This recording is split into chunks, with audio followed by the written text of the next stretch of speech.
recently I saw a video of a girl who was making a TikTok, and she only got about 2 words in whatever she was going to say, and she froze. She was in her car, and it was pretty late at night, and she started speaking on what she was seeing. There was a girl who was speed walking, and a guy, in fact, forgive me, she was not speed walking. There was a guy behind her who was, that she didn't even notice. And she got a really strong pull to do something, and she got out of her car, and her phone, you could only see the ground, but you could hear what was happening. And she grabbed the girl by the arm, and she's like, I've been waiting for you for so long. What took you so long? And then eventually the guy, saying that there was now 2 of them, took a detour and just left.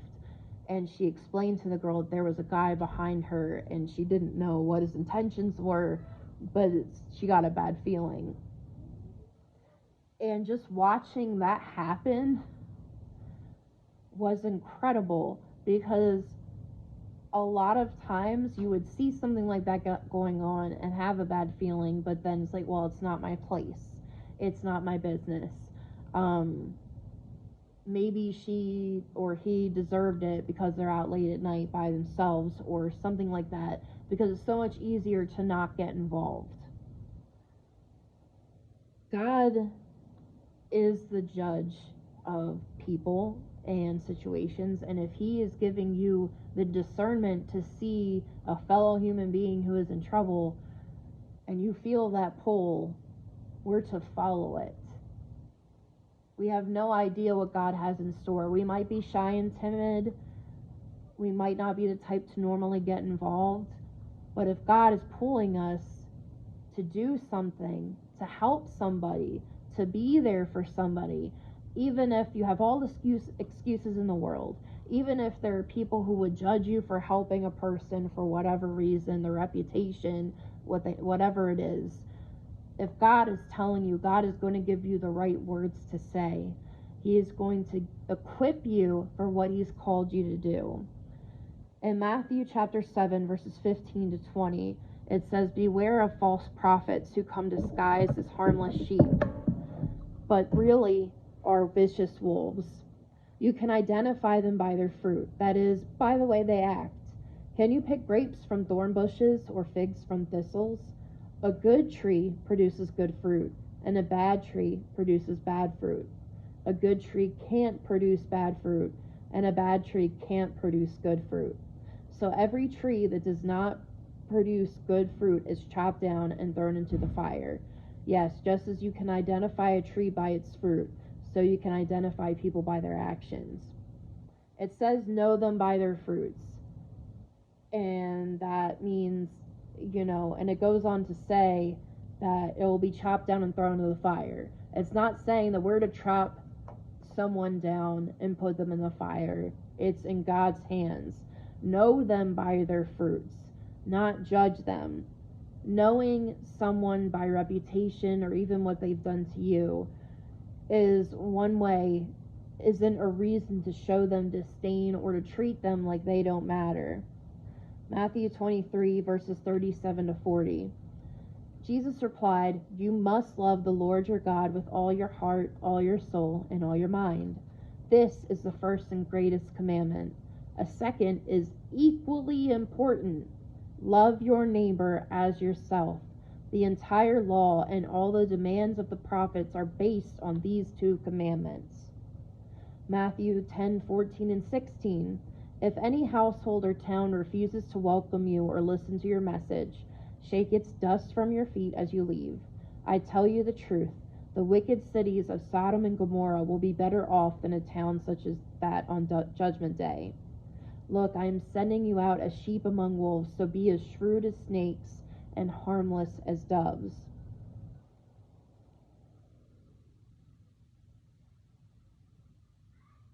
When someone rejects help, it's easy to flip out on that person, to yell at them that, they're doing wrong, but God says to accept that they're not going to listen. Something I've noticed is the more you try to force your help on someone, more, the further you're driving them away, the less likely they're going to listen. That's exactly true. And we learn also in the Word, love your neighbor as yourself. When Jesus was asked, "Who is my neighbor?" he told a parable, and he said, your neighbor is everybody.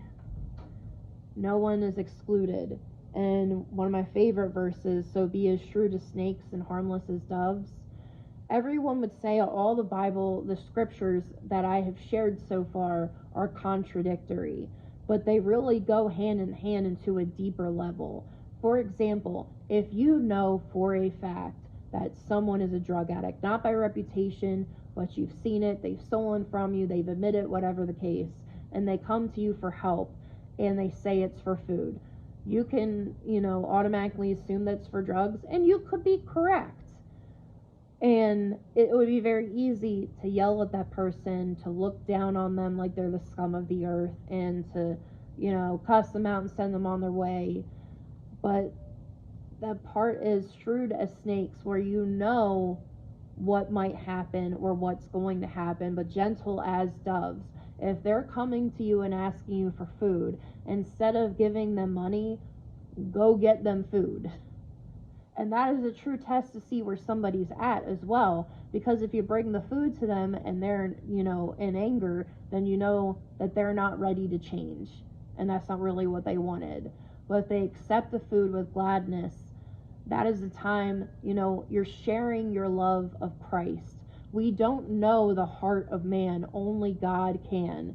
And if we take these opportunities to show kindness and to show mercy, and to feed his sheep, even if they reject it, they'll know in the back of their head, they didn't judge me, I didn't get what I want, but they showed care, and they gave me what I claimed I needed, and what they probably needed to begin with.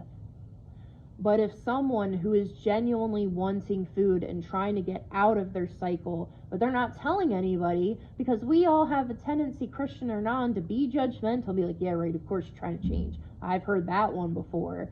And you show them with disdain, brush them off, ignore them, yell at them, judge them, then the path of goodness that they're desperately trying to keep trotting down, they're just going to shut it down because there's no one in their corner. But if you show that kindness, it will reinforce that path that's showing Jesus. One thing I've noticed is that progress is not always linear.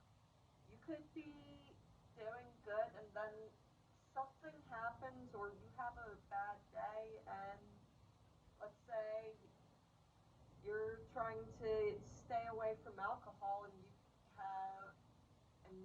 you end up drinking a little bit or a lot of it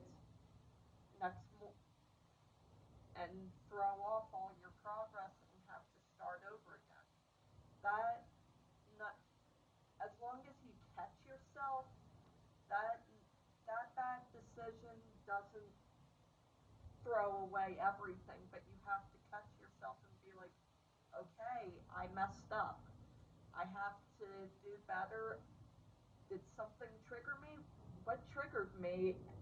How can I stay away from that trigger and how can I do better? And judging these people based on the one bad decision is just forcing them to be like, I'm already getting the rap for it. I might as well do it. Exactly.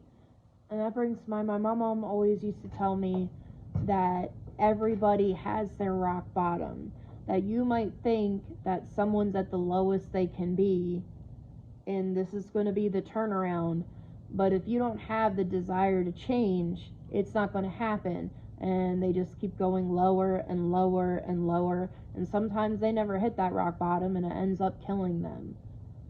And unfortunately, even if you are helpful and merciful and not judgmental to that person, they might still continue to make the wrong decisions, and it can make you frustrated and not want to help anybody else again because it doesn't seem to make a difference. And that is a tool of the devil to try and get you to stop following God, because the person that you just helped that kept going down till they killed themselves or kept turning around had nothing to do with changing and nothing to do with trying to get to know God.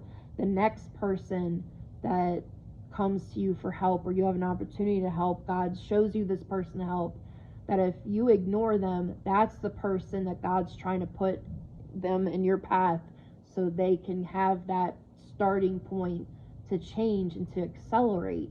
But you're right, change is not linear, and healing, it's not linear, because I know that we hear a lot in this the culture that we're in now about triggers and things like that, and there are a lot of people who dismiss that and say, that's not real, you're just using it as an excuse. But the world, it just keeps getting more and more downhill. Now it says in God's word, and I'm going to share the scripture even later in the sermon, there's nothing new under the sun. These things that are happening are not new. They're happening more often. More things are being brought to the light. And it can make you absolutely horrified and want to shut yourself off from the world and just stick to people who by their fruits that they must be Christians. But even then, it's important not to judge whether they're, good or bad, because how many stories have we heard in articles and proof of people that are in high places of, being a Christian, who are very public, and then you find out that, they've been a pedophile. They've hurt people, they've embezzled, all these things. That's why we're not to put humans on a pedestal, because they're always going to fall off. And it can cause us to stumble. We're supposed to be sharpening each other. We're all the same at the foot of the cross. No Christian is greater than another, no matter how many acts that they do, no matter how much they follow God, whether it's on the surface or it's true. We are all the same at the foot of the cross. And that includes non-Christians too. When we accept the gift that Christ has given us, we accept that we have a responsibility to show people who God really is.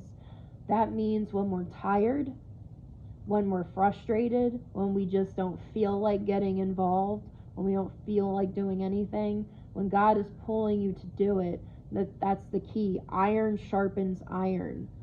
When you get out of that mode, whether it be fear or tiredness or whatever holding you back, it's not just you helping someone in the name of God and Him bringing you to. It can help you too and reignite your fire for Jesus and give you that boost that you needed to get out of your slump.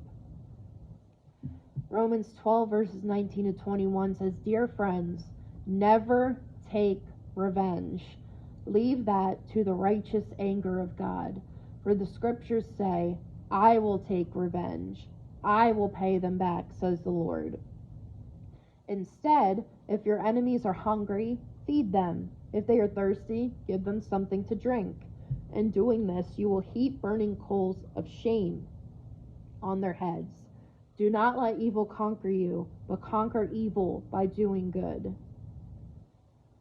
What good is it going to do anybody who's, genuinely down a wrong path if we just tear them down? That's not actual encouragement. God may lead us to somebody and we get our own feelings in the mix, and then we muddle God's message, because God might call us to pray with somebody, hug them, and then it's time to go away and keep your mouth shut. But because you feel a certain way, whether it's a person that you care about who's going down a wrong path, or somebody who you don't like but you did God's will, but you just have to get that little extra knife right there because that might be the thing that gets them thinking. That's not the case. It is God who has the truth that's a double-edged sword.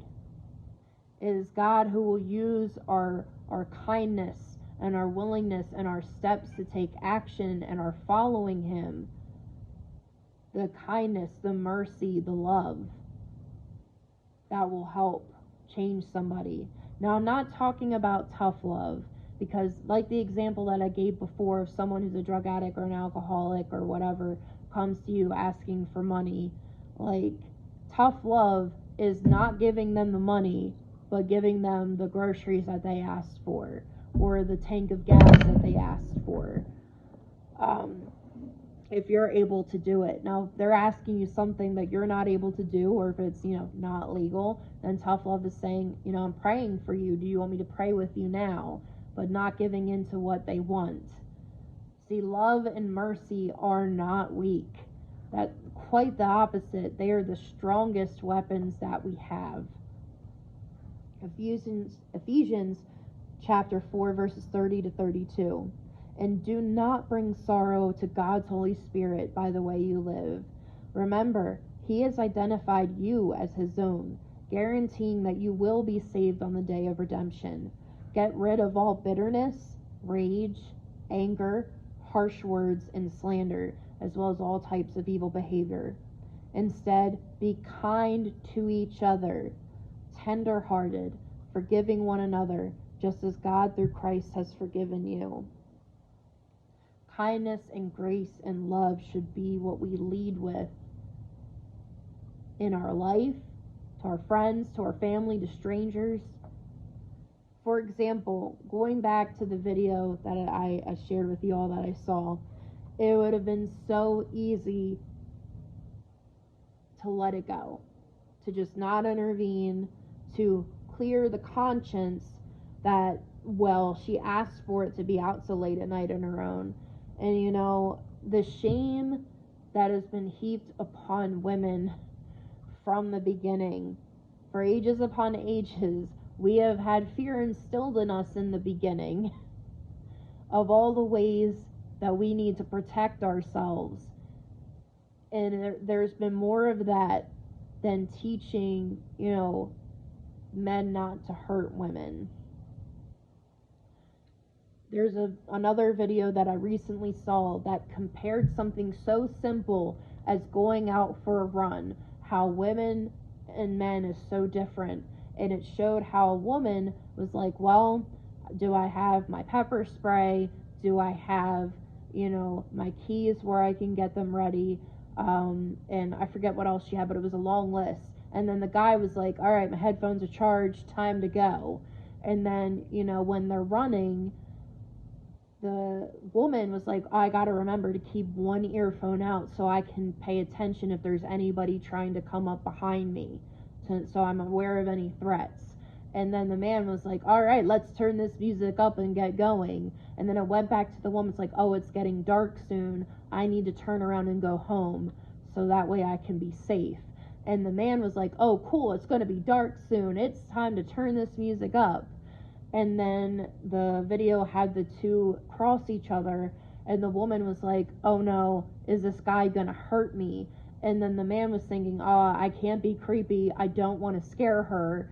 And he said hi, and when he ran past her, he's like, oh man, that did come off kind of creepy. And then the woman was like, I really need to get back home, that guy could turn around and hurt me. And the video was done, like in cheek, or however you would say that, but it's true. I'm not saying that men don't go through hard times either, because men reporting assaults we don't have an accurate statistic for that, because they just don't, because men are taught that they just need to man up about it and move on and not worry, because they're supposed to be stronger. There's such an imbalance. This is not what God wanted at all for us, for men and women to constantly be in fear of just, doing daily things for women, and for men, like, emotions aren't, you shouldn't have a big range of them because it can show weakness. And it reminded me of two things. One was the woman at the well. Like, the difference is with Jesus.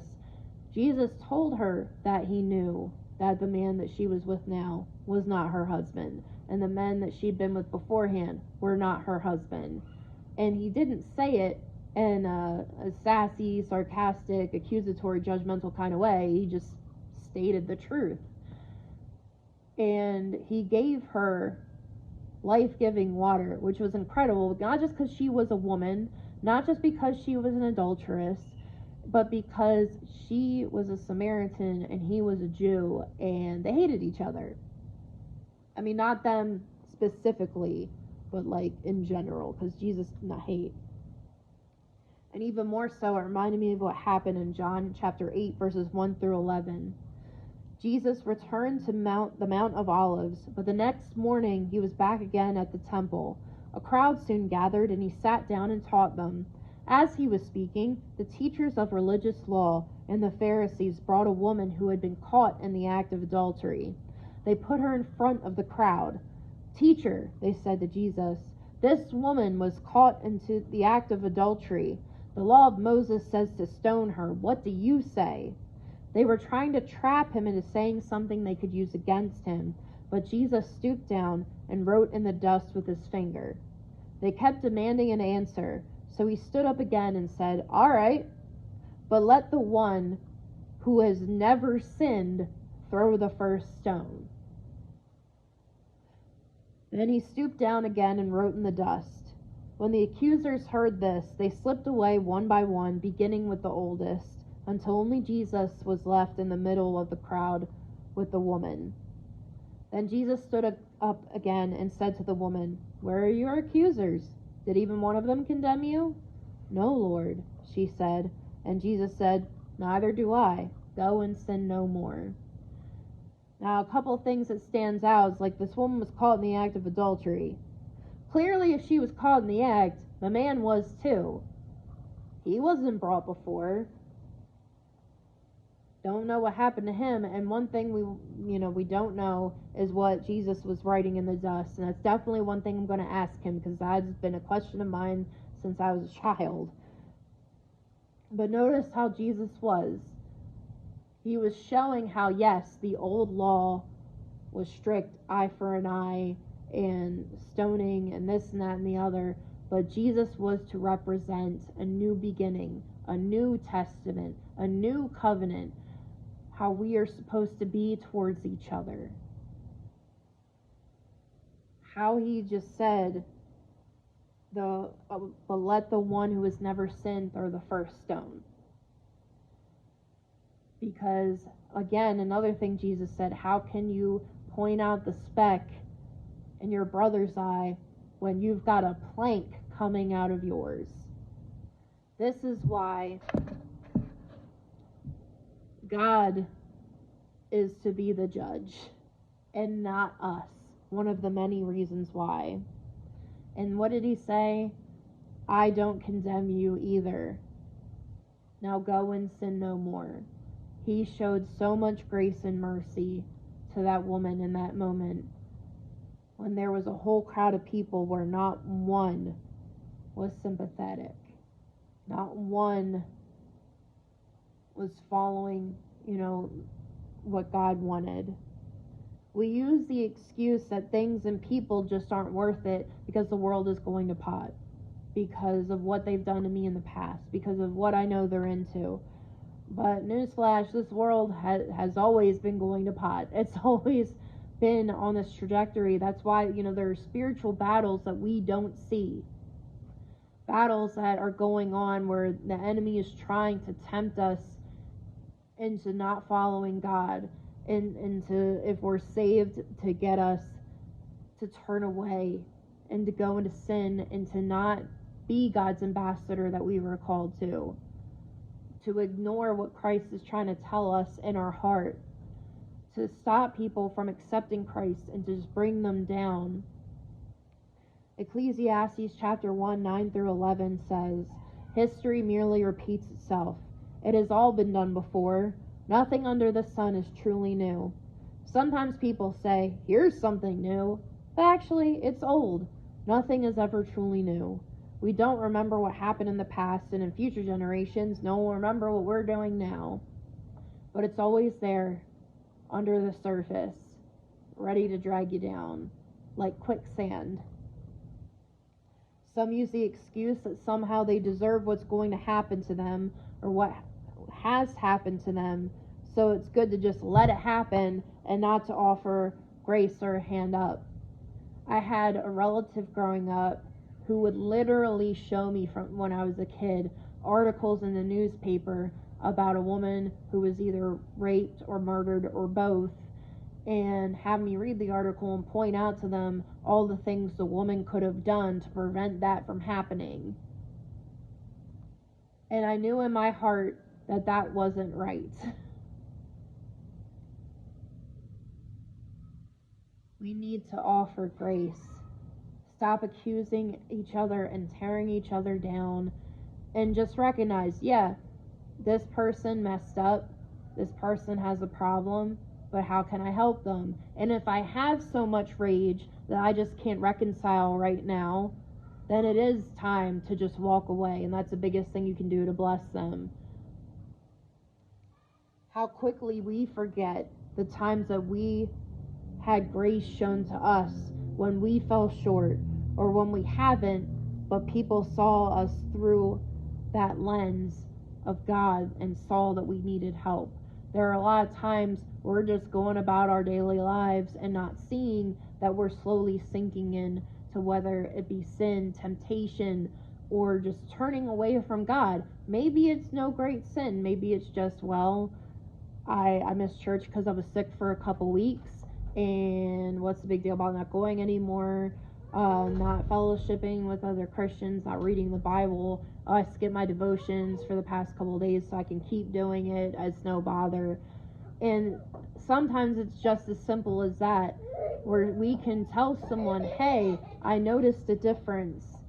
Let me help. Let me be an accountability partner. Let's do devotions together. I'll pick you up for church. Let's get back in the swing of things. What if the person, just think about, what if the person or people that showed you grace throughout your life and love and kindness, the kindness and love of Jesus, what if they instead showed the lack of care that we do for other people? What if they just ignored us, considered us the lost cause because of what we were into, what we were doing, how we were acting? What if God acted like that? We need to stop excusing away our opportunities to show Jesus on this earth, because there are plenty of people who speak for Jesus or claiming they do, but everything that comes out of our mouth is not scripturally backed up, or it's twisted, and we just say, oh, that's awful, instead of standing up and correcting it. John chapter 21 verses 15 to 18 says, after breakfast, Jesus asked Simon Peter, "Simon, son of John, do you love me more than these?" "Yes, Lord," Peter replied. "You know I love you." "Then feed my lambs," Jesus said. Jesus repeated the question, "Simon, son of John, do you love me?" "Yes, Lord," Peter said. "You know I love you." "Then take care of my sheep," Jesus said. A third time he asked him, "Simon, son of John, do you love me?" Peter was hurt that Jesus asked the question a third time. He said, "Lord, you know everything. You know that I love you." Jesus said, "Then feed my sheep. I tell you the truth, when you were young, you were able to do as you liked.